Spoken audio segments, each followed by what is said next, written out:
World-class infrastructure, technical clubs, world-class hostels. KL, deemed to be university.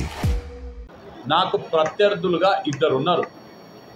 BRS తరపున ఒక వ్యక్తి పోటీ చేస్తున్నారు, బీజేపీ తరపున ఒక వ్యక్తి పోటీ చేస్తున్నారు.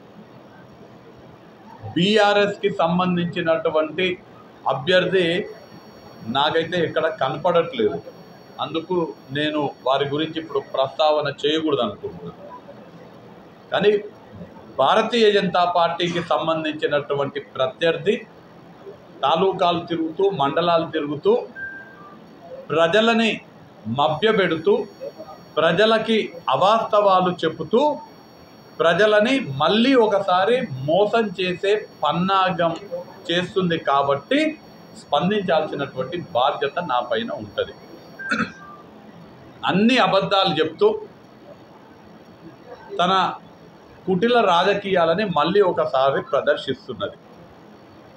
ఉదాహరణకు ఈ మధ్యనే మన ప్రాంతానికి సంబంధించినటువంటి సాగునీటి అవసరాల గురించి మాట్లాడటం చూసిన నేను. అంటే ఎంత దురదృష్టకరం అంటే, పాలమూరు రంగారెడ్డి ప్రాజెక్ట్ అంట ఆమె వల్లనే వచ్చిందంట చెప్తున్నది. పత్రికేయ సమావేశాలలో, మీటింగ్లలో పాలమూరు రంగారెడ్డి ప్రాజెక్టు నేను తీసుకొచ్చినా అని చెప్తున్నది. పాలమూరు రంగారెడ్డి ఎత్తిపోతల పథకం అనేది కాంగ్రెస్ పార్టీ తీసుకొచ్చింది. నేను తీసుకొచ్చినాను ఎవరు చెప్పాలి? కాంగ్రెస్ పార్టీ నాయకులు చెప్పాలి, వంశీచంద్రెడ్డి చెప్పాలి, శ్రీహరిముదిరాజ్ గర్వంగా చెప్పాలి. నేను కాంగ్రెస్లో ఉంటే అప్పుడు పాలమూరు రంగారెడ్డి ఎత్తిపోతల పథకం వచ్చింది, మేము కాంగ్రెస్లో ఉండి పాలమూరు ఎత్తిపోతల పథకం తెచ్చినామని కాంగ్రెస్ రక్తం ఉండేటోళ్ళు చెప్పాలి. కానీ కల్తీ రక్తం ఉండేటోళ్ళకి ఆ అర్హత లేదు. మేము పాలమూరు రంగారెడ్డి ప్రాజెక్ట్ తెచ్చినాము. నా రక్తం కోస్తే 3 రంగుల రక్తం వెళ్తుంది. డీకేఆర్ నా రక్తం కోస్తే పసుపచ్చది, ఎస్పీ సమాజ్వాదీ పార్టీది ఏ రంగు?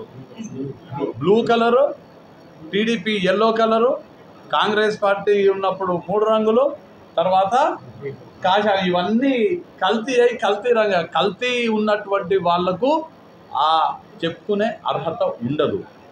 ఇంకోటి, పాలమూరు రంగారెడ్డి ప్రాజెక్టు ఆమె కాంగ్రెస్లో ఉన్నప్పుడు శాంక్షన్ అయింది కాబట్టి నేను తెచ్చిన పాలమూరు రంగారెడ్డి ప్రాజెక్ట్ అంట. కానీ మక్తల్ నారాయణపేటకి ఒక్క పైసా పని చేసినా నేను ఇలా సూటిగా అడుగుతున్నా. నేను ఇలా డీకే అన్న గారికి సూటిగా సవాల్ చేస్తున్నా. కేంద్రం బీజేపీ ప్రభుత్వం నుంచి రెగ్యులర్గా వచ్చేవి ఎవరున్నా వస్తాయి, ఏం చేసినా వస్తాయి.